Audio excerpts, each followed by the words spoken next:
igreja quando eu tinha 13 anos, né? Ainda não conhecia ele, e a gente se conheceu na igreja. E aí que a gente já era cristão lá no Brasil, e a gente acabou vindo parar aqui no Japão, onde tem apenas 3% da população cristã, né? E é um número muito pouco, né? Quando a gente compara com o Brasil, que o Brasil é majoritariamente cristão, né? Apesar de ser um país laico. E tem algumas diferenças muito interessantes, né? Que a gente queria estar comentando com vocês, porque a gente sabe que pela história do Japão, os cristãos eles já sofreram perseguições, né? Então muitas vezes as pessoas perguntam pra gente, né? Como é hoje em dia essa questão de ser cristão por aqui. Então a gente queria, né? Contar um pouquinho pra vocês sobre isso hoje. E eu acho que o Marcos ele tem uma bagagem muito legal, né? Porque ele já foi missionário da nossa igreja aqui no Japão, de 2008 a 2010. Então, eu acho que ele tem essa visão assim mais de proselitismo mesmo, de bater na porta dos japoneses, de estar lá ensinando o evangelho todo dia. Então, ele fez esse trabalho voluntário aqui no Japão nesse período de 2008 a 2010, na região de Kobe, Kyoto, né, Marcos? Por ali. Kansai. Kansai? Pronto, na região de Kansai. Porque Kyoto o pessoal conhece mais, né? Tem Osaka também. Osaka também pegou, né? Pronto, aquela região ali do Japão. E tinha lá que bater de porta em porta, né? Perguntando às pessoas se elas queriam aprender sobre Jesus Cristo. E o que mais chamou a atenção, Marcos, nessa época? Já faz um tempinho, né? Mais de 10 anos. Acho que pra mim a maior diferença em relação ao Brasil seria que a maioria das pessoas que você chega pra falar não tem nenhum tipo de histórico, nenhum tipo de base cristão para a conversa. Então você tem que ter uma conversa totalmente diferente do que a conversa que você tem no Brasil com a pessoa, porque a maioria das pessoas do Brasil já tem algum tipo de base, algum tipo de conhecimento do cristianismo que aqui não tem. Sabem quem é Deus, quem é Jesus Cristo, pelo menos, né? Aqui eles nem... Né, só que isso traz benefícios e malefícios dos dois lados, né? Porque quando você conversa com uma pessoa que já tem uma base cristã, muito dificilmente ela vai querer mudar algumas crenças que ela já tem, né, assim, enraizado na mente dela. Enquanto uma pessoa que não tem nenhuma base cristã, ela tá, digamos assim, com uma mente limpa para poder absorver pela primeira vez o conhecimento cristão. É uma oportunidade, né, de você poder estar compartilhando pela primeira vez, principalmente no nosso caso, que diferentemente da maioria das religiões cristãs, o nosso foco é que a pessoa conheça por si mesma. Então a nossa forma de compartilhar nossas crenças não é dizendo assim, ó, isso aqui é isso aqui. A gente compartilha dizendo assim, olha, tem essa escritura que fala sobre esse tema.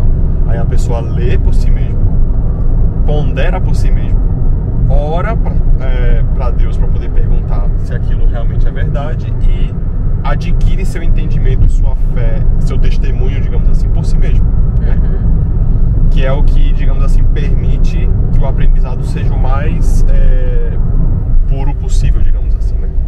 Porque a gente tá ali em busca de revelação pessoal, a gente não tá em busca ali de convencer as pessoas sobre a nossa religião, né? Um dos pontos que eu também achei muito interessante quando eu me converti à igreja, que realmente não era ninguém impondo nada, ninguém, né? Era eu que deveria descobrir, eu que deveria orar, eu que deveria... Enfim, a gente tem esse ponto realmente bem diferente, tanto que nós não somos nem católicos, né? A gente fala cristão aqui, mas não somos católicos nem protestantes, né? A gente tem essa diferença, Mas, sofreu preconceito, Marcos? Teve preconceito? Teve situação complicada? Não. Na verdade, quer dizer, teve só uma vez que a gente estava batendo porta e coisa difícil de acontecer aqui, né? Mas por coincidência tinha uma pessoa de outra religião cristã, né? Que também tem no Brasil. Sem citar nomes. Sem citar nomes, né? Porque não é o caso. E aí essa pessoa, ela não foi um preconceito, mas ele veio para o nosso lado querer discutir crença, né? Assim, ver quem tá certo. Era um japonês? Era um japonês. E aí a gente conversou com ele, tentou ser bastante amigável. Aí quando ele tentou debater, a gente explicou exatamente para ele isso. Olha, para nós, o que define qual é o certo não é nem a minha opinião, nem a opinião dele, né, apontando para o outro missionário que estava comigo, e nem a sua. Para nós, a verdade ela só pode ser obtida da fonte. E qual é a fonte da verdade? A fonte da verdade é Deus. Então, para mim, ter escritura, não leva muito lugar, né? Não tem perseguição, minha gente. É muito tranquilo. Na verdade, eu acho que é até mais tranquilo do que no Brasil, né? Porque no Brasil o que acontece? Como aqui ninguém conhece as religiões cristãs, então ninguém conhece nem a verdade sobre a religião e nem as mentiras sobre a religião. Já no Brasil, muitas pessoas ouvem as verdades, mas algumas mentiras também. Às vezes algumas pessoas criam uma imagem que não é verdadeira sobre uma religião e isso faz com que ela tenha preconceito com as pessoas daquela religião. Então muitas vezes no Brasil, as pessoas que falam, né, da nossa religião, que tentam falar, elas sofrem preconceito por algumas pessoas ouvirem algumas mentiras, né? Eu lembro, por exemplo, com um amigo meu na minha época de ensino médio, a gente chamou ele para poder jogar bola, né, na igreja, né? Que muitas igrejas têm quadra de futebol para jogar bola. E aí quando ele chegou lá, ele chegou pra mim e fez assim, porque a gente jogava bola na quadra e pra beber água a gente tinha que entrar na igreja pra poder beber água no bebedouro lá dentro. E aí quando a gente tava lá dentro, a gente foi entrar pra poder beber água, aí a gente bebeu água, e terminando de beber água ele virou pra mim e falou assim: Marcos, tu pode me mostrar onde é que fica aquela estátua de ouro que vocês têm de um boi, que vocês adoram, não sei o quê? Rapaz, deixa eu lembrar aqui qual é a sala que tá. Aí a gente foi, aí eu aproveitei, né, pra gente procurar e fui mostrar a igreja todinha pra ele, sala por sala. A gente foi entrando, fui explicando pra ele o que fazer em cada sala. Aqui é onde as crianças estudam, aqui é onde os jovens e tal. Aqui é o salão sacramental onde todo mundo se reúne e tal. Expliquei tudo pra ele. Aí eu falei: cadê a estátua, o bezerro de ouro lá? Não tem não, meu amigo. Isso aí é alguém que inventou essa história aí, tu ouviu? A gente não adora nenhum bezerro de ouro, não. Aí eu expliquei pra ele: mas agora tem alguns templos, né, que tem uma estátua de ouro, né? Não é de ouro também, né? Mas parece ser de ouro. São os templos, no topo, que é a estátua de um anjo, que é uma profecia, né? Que existe, que um anjo vai anunciar, né, ao som de trombetas, a volta de Jesus Cristo. Que é simplesmente isso. Aquele anjo ali pra gente não tem nenhum significado de adoração, um significado de lembrança, que nós temos que estar prontos sempre, porque nós não sabemos o dia e a hora que a trombeta vai tocar e Jesus voltará. Pra mim também, inclusive no Instagram me perguntaram, acho que semana passada, se essa era a igreja que tinha poligamia também, né? Marcos, né? Marcos não. Tem também a questão... Mas é mais que suficiente. Quero concorrência. Já perguntaram também a questão de racismo, enfim, várias outras coisas. E, enfim, coisas que são mentiras, né? E coisas que já aconteceu em outras épocas. Isso, né? Porque existem coisas que aconteceram na história, né? Por exemplo, já existiu a poligamia na época do Velho Testamento, existiu poligamia. No cristianismo, a poligamia existiu. Em alguns momentos da história. Exato. Agora, por exemplo, em relação ao racismo, nunca existiu racismo, né? Nunca existiu essa questão de racismo. Todas as pessoas foram sempre aceitas da mesma forma na igreja. O que houveram épocas da história, digamos assim, onde as pessoas negras, né, na sociedade não podiam fazer algumas coisas. Mas elas sempre, né, tanto que inclusive na época dos Estados Unidos, onde existia, digamos assim, né, escola para que só pode ir negro, né, tinha essa segregação, naquela época já existiam membros da igreja negros. No Brasil também, desde que foi fundada a igreja, tinham membros, então nunca existiu esse negócio de se você é negro, você não pode ser membro, nunca existiu isso. Mas uma das coisas que eu queria comentar com vocês também é essa questão, a visão que a gente tem muitas vezes no Brasil de que os evangélicos, né, os cristãos, eles geralmente vão fazer as coisas certas. Né, a gente aprende sobre isso, claro. Mas tem aquela outra visão tipo, se não tem religião, não faz coisa certa.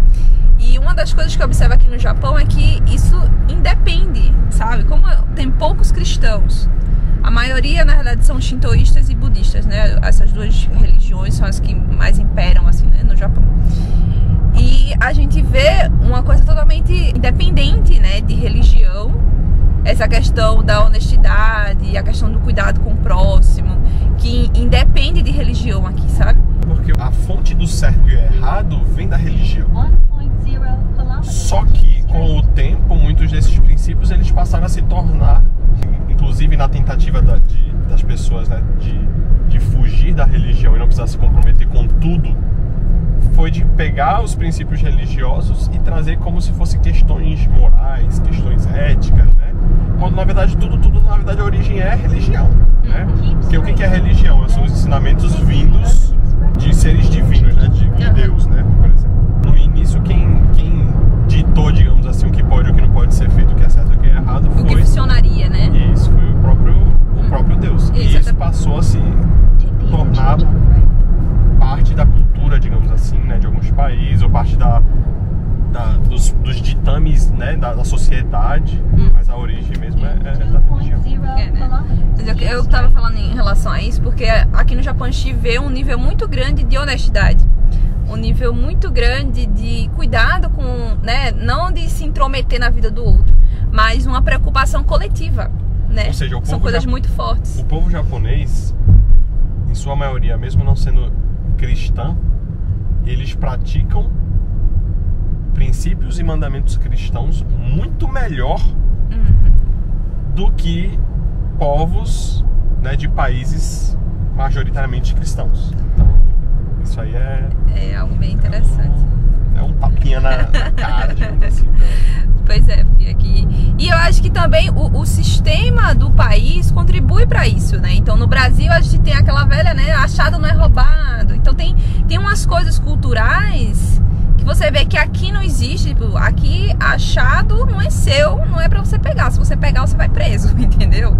Então, tem algumas coisas que eles colocam, né, de forma civil, né, ali na cultura civil da comunidade japonesa, que faz com que a honestidade ela seja muito mais valorizada, né, que esse cuidado com o próximo, com esse posso dizer, essa preocupação social, ela seja muito valorizada dentro da sociedade, entendeu? Independente de ser ou não cristão, de ser praticar ou não shintoísmo, enfim, isso é realmente questão de caráter, formação de caráter da sociedade. Todos os japoneses são assim? Não. Mas a maioria é assim, faz com que o país funcione muito bem.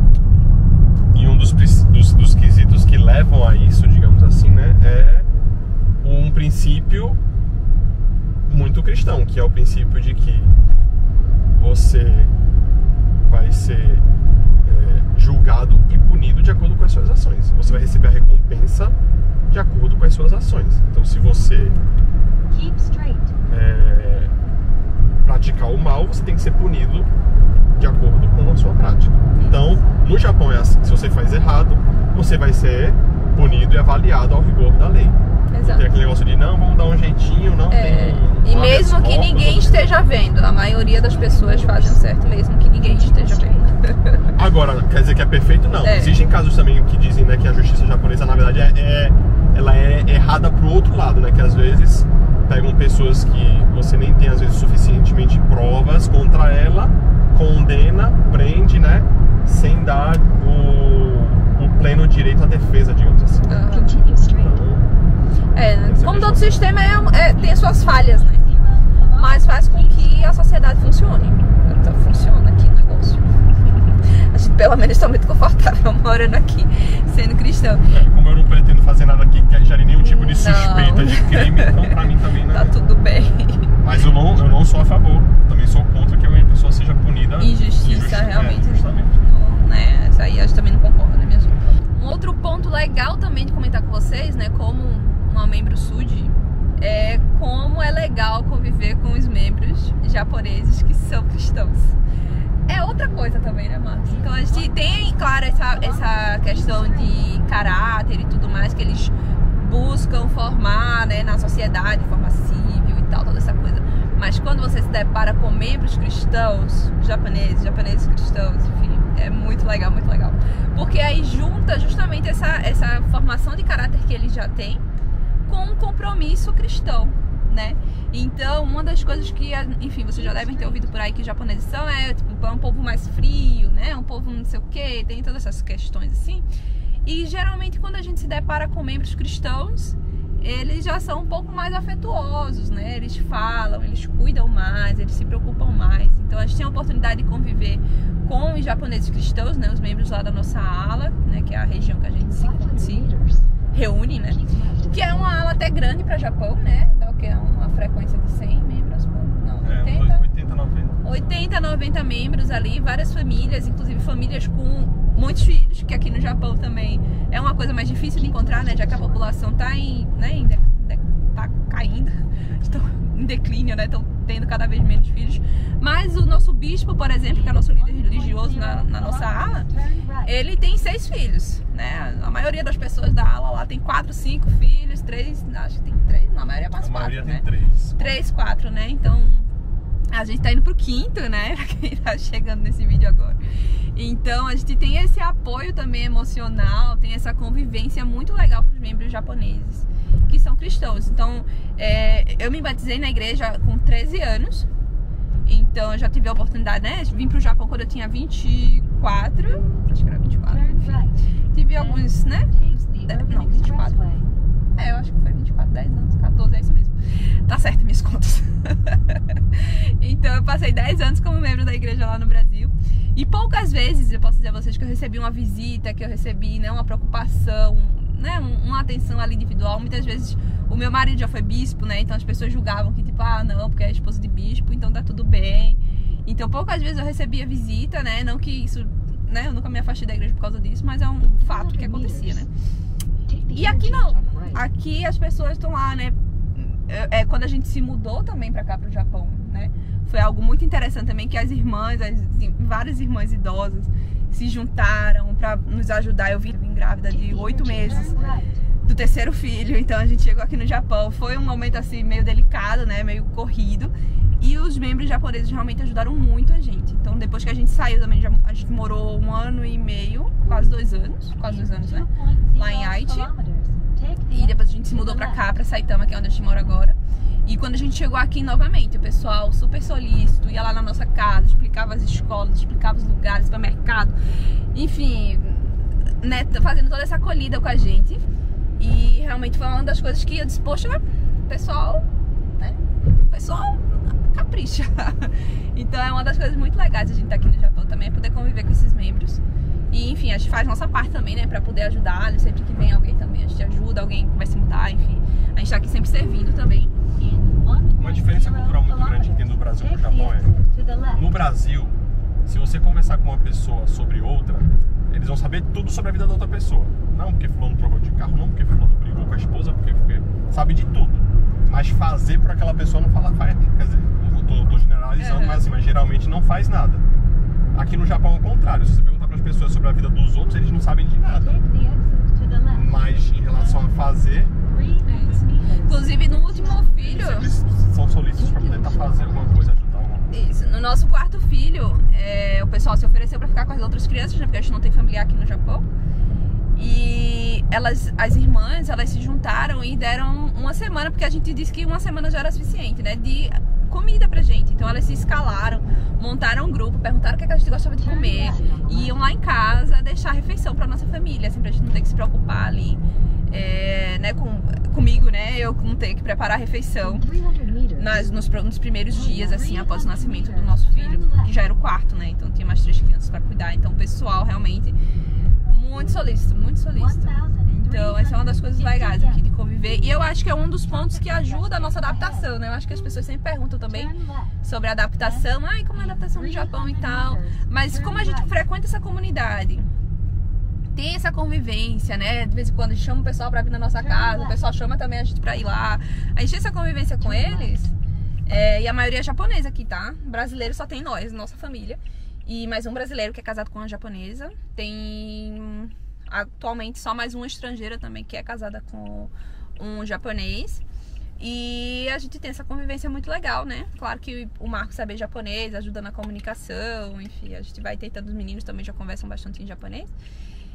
Ajuda também, né? Mas a gente tem essa convivência mais próxima com os japoneses e faz com que realmente a gente se sinta mais em casa, porque a gente tá ali na nossa comunidade, né? As pessoas buscando a mesma coisa e, enfim, né? Mas era só isso que a gente queria falar pra vocês. Só isso, não, que esse vídeo deve estar longo.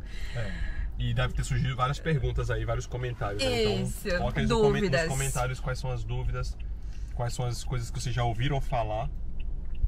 né? Que vocês queiram confirmar se é verdade ou não, né? E sua opinião também. Pois o que você acha? Vão colocando aí. A gente agora está indo no templo, que é um tipo de um edifício diferente, né? Que a gente faz algumas coisas diferentes. Posso explicar também isso no próximo vídeo. E, enfim, um casal de amigos justamente ficou com nossas crianças pra gente poder vir. E a gente tá vindo junto, né? Fica aqui em Tóquio. Mas é isso. Pois é. Depois eu vou botar umas imagenzinhas do templo aí pra vocês verem como o lugar é a coisa mais linda do mundo. Mas é isso. Tchau, tchau. Até o próximo vídeo. Tchau.